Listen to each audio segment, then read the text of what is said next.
I'd like to acknowledge these traditional owners and acknowledge all of the elders and people in this room, acknowledge the people of the Muslim community who've so beautifully welcomed us here today. It is my great pleasure to be here and acknowledge my people, the Aboriginal people, traditional owners of this part of the country, and the Torres Strait Islander people, the other group of Indigenous people, part of this country. I'd like to now introduce Mohamed Abdalla, the acting Imam of the Kuraby Mosque, and David Bush, who is a pastor for multicultural congregations in the Uniting Church, and they will introduce the reasons for why we're here today together. Thank you.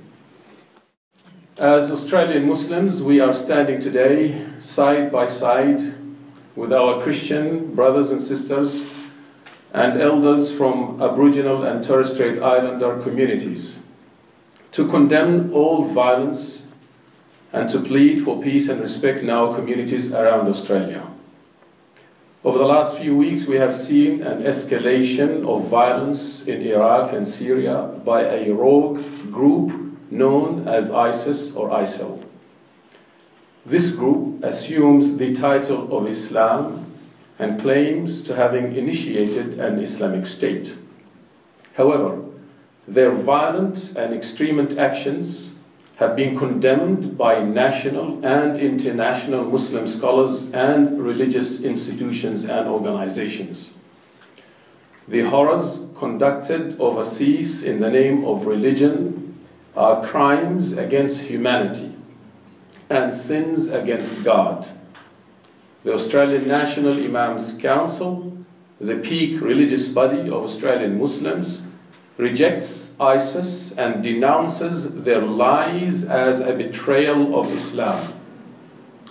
The Grand Mufti of Saudi Arabia, Sheikh Abdul Aziz al-Sheikh, stated on the 26th of May 2014, I quote, "Those who persist to direct the youth to travel to Syria for so-called jihad are not qualified for this role, and it is upon them to refrain from encouraging our youth to travel to these places."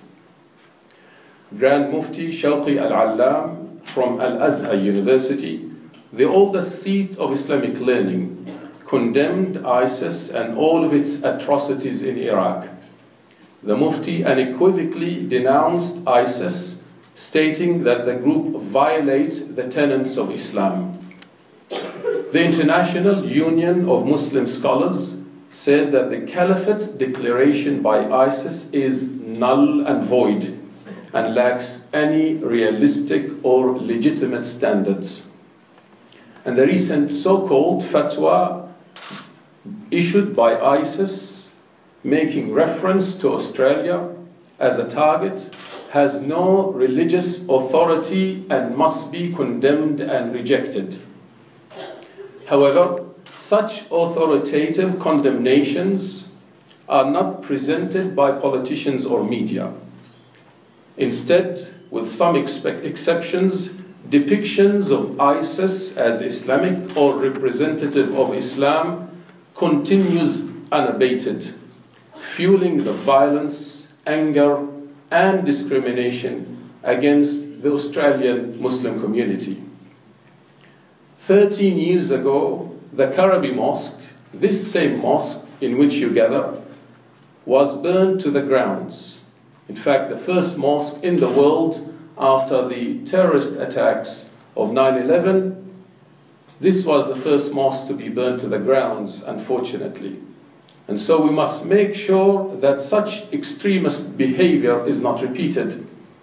Yet we now again face similar anger and hate and are being blamed for the actions of those from whom we have unequivocally disassociated ourselves. This is unfair, it is unjust, and it is un-Australian. Muslims have lived in this country since the 1650s and have in many ways contributed positively to the making of this nation. In order to protect the social fabric of our multicultural society, we must all work together to prevent any type of extremism, regardless in whose name it is perpetrated. We are also grateful for the solidarity that has been extended today by leaders of Christian churches and elders from Aboriginal and Torres Strait Islander communities. We are very thankful and very grateful for your solidarity and for standing with us in these times of need and difficulties, and we ask God Almighty to bless you for that. We call upon all Australians to respect the rule of law, abstain from discrimination, act calmly and compassionately towards others, and uphold the Australian tradition of a fair go. We call on everyone to exercise restraint and civility. We must not let emotions take over common sense.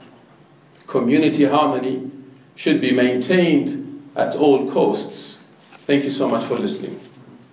It has been in response to the actions and menacing that we have seen in the Australian community in recent weeks, to which Dr Abdalla has alluded, that a group of clergy and church representatives from across the Logan area decided it was important to come together today to make this stand, a stand of solidarity with our Muslim brothers and sisters. The purpose of today's action and statement is to declare that we will not allow the actions of a few to create or justify religious, racial or ethnic tensions in our community. If we have a way of life to protect, we must live by it.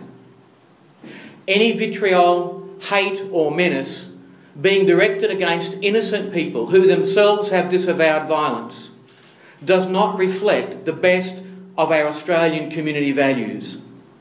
And in a time such as this, we must live by the best of our community values.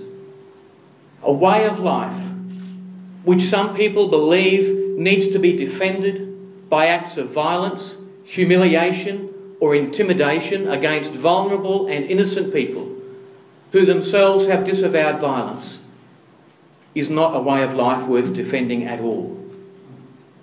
And so we stand as Christian and church representatives to say we believe that our community belongs together. Our destiny as the Australian community is a destiny together, and we will stand with each other for peace, for well-being, for justice, and for the dignity of all people and the free practice of religion. So this statement has been drafted to make an unequivocal declaration that whatever actions may occur to intimidate or threaten Muslims in Australia, they have no sanction, no support, no justification from the Christian community.